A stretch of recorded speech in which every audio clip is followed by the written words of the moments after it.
So, I want you to imagine that you're sitting out in a field, right?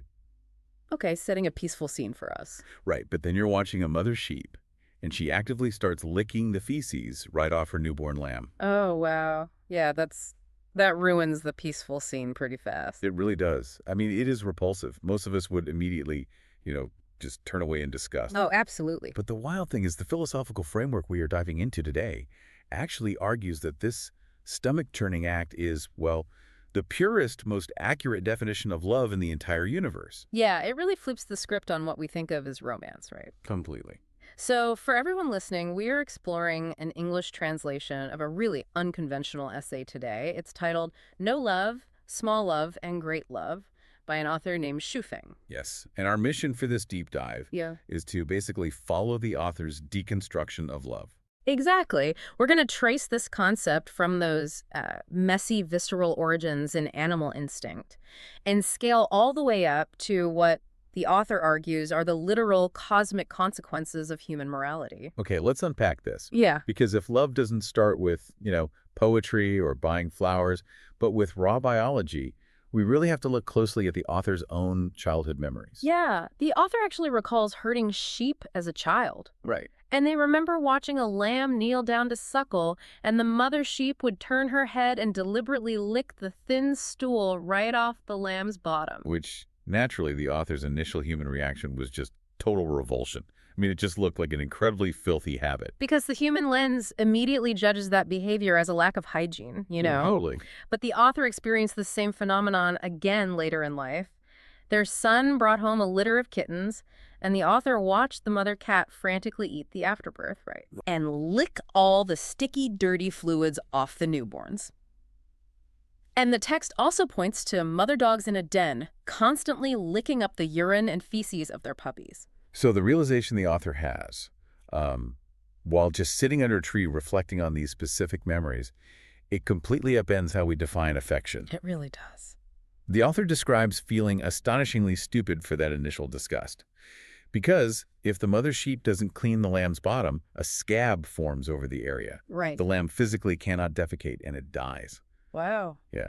And if the mother cat ignores the afterbirth, the kittens suffocate inside it. It's life or death. Exactly. Ooh. If the mother dog leaves the waste in the den, bacteria breeds out of control, flies swarm, and the puppies are dead in a matter of days. So the author is really stripping away all of our human romanticism here to frame love purely as biological triage. Yes. Biological triage. It's about survival. And from this brutal reality, they extract a very specific definition. Look as well. They write that love is an inner liking and selfless dedication without any conditions. The author says it's the greatest creator's way of ensuring life continues.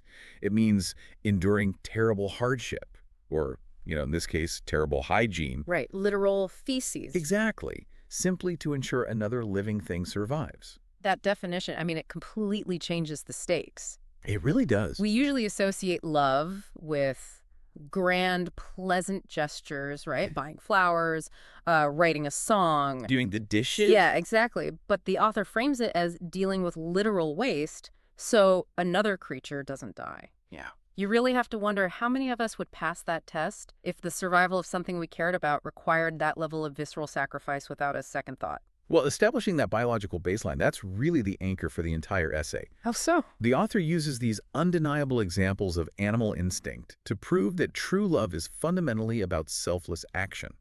It isn't a feeling you harbor, it's an action you take. And once that baseline is established, the author turns the mirror entirely on human society. Because if that level of sacrifice is just the baseline instinct for an animal, well, we have to evaluate how humans measure up. And spoiler alert, we don't always measure up too well. No, we don't. The text breaks human behavior down into tiers, starting at the absolute bottom with what is called no love. Right. This describes people who failed to properly care for their elderly parents or raise their children. And the language here is brutal. I mean, the author refers to people who lack love for their own kin as extremely selfish and literally calls them human waste. It is harsh, but the logic makes sense when you connect it back to the animals, I guess so.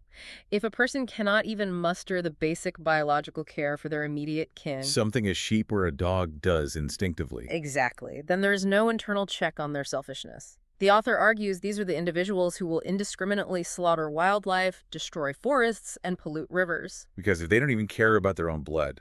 Right. If it satisfies their self-interest, they will betray their friends or sell out their nation without hesitation. Wow. So if your empathy can't even extend to your own child, the environment or the community stands absolutely no chance. None at all. But the next tier, this is where I genuinely struggle with the author's framing a bit. Okay, let's hear it. The text introduces small love.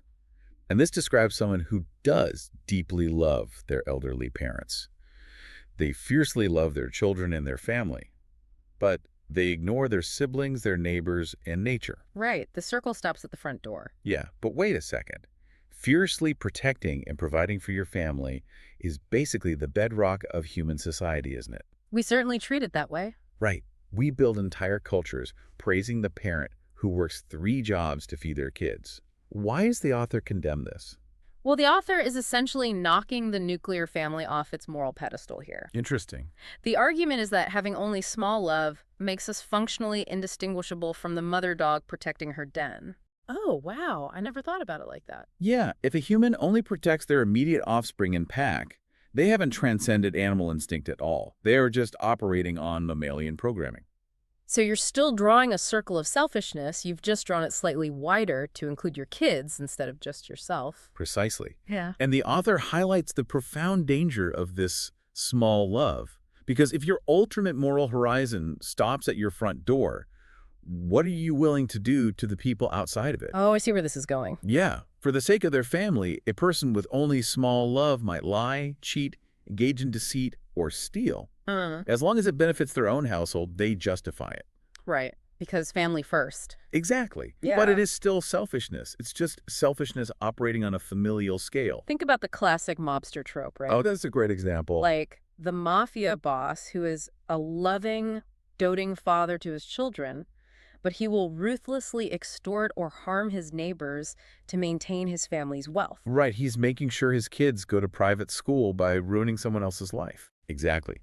And under this framework, that mobster doesn't have great love. He merely has small love. He is acting on the exact same instinct as a dog guarding its puppies, just with much more destructive tools. And it really makes you reflect on the everyday decisions we make, too. Yeah, like what? Well, when you justify ignoring a community problem, or, say, turn a blind eye to environmental destruction because you were just putting your family first, the author argues you are actually trapped in a very low tier of human moral development. Man, that's a tough pill to swallow. It is, but breaking out of that small circle requires a massive expansion of concern. And that brings us to the highest tier in the essay, which is great love. Okay, so what does great love actually look like? It requires caring not just for your family, but for your community, for nature, and for the future and ultimate fate of humanity as a whole. That's a huge leap. It is. It involves enduring hardships and injustices for the sake of others, completely detaching from personal gains and losses. And to illustrate what this looks like in practice, the text points to a very specific historical and religious figure as the ultimate benchmark, right? Jesus, what the author calls the Christ heart. Right. Now, I want to be very clear with you listening. We are looking at this text objectively. Absolutely. We aren't endorsing a theology or taking any religious sides here. We are just examining how the author leverages this specific narrative as a philosophical metric to establish the absolute maximum capacity for human forgiveness. Well said. And the author zeroes in on the mechanics of the crucifixion. Okay. Jesus sacrificed his blood and life for humanity, sure, but the critical detail is his reaction to his executioners. Right. The text describes the Roman soldiers cruelly driving nails into his hands and feet, subjecting him to immense torture. And in that moment of ultimate unjust agony, Jesus did not hate them. He actually prayed to the greatest creator to forgive them. Which is, I mean, it is one thing to forgive a coworker for, taking credit for your idea. Right. Oh, no problem, Bob. Yeah, exactly. But it is an entirely different universe of love to genuinely seek forgiveness for the people who are actively torturing you to death.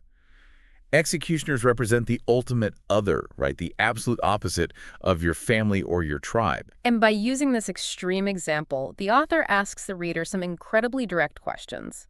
They ask, Is there any hatred we cannot let go of? Is there any psychological knot that we cannot untie? Wow, setting the bar at the absolute extreme of human suffering. Exactly.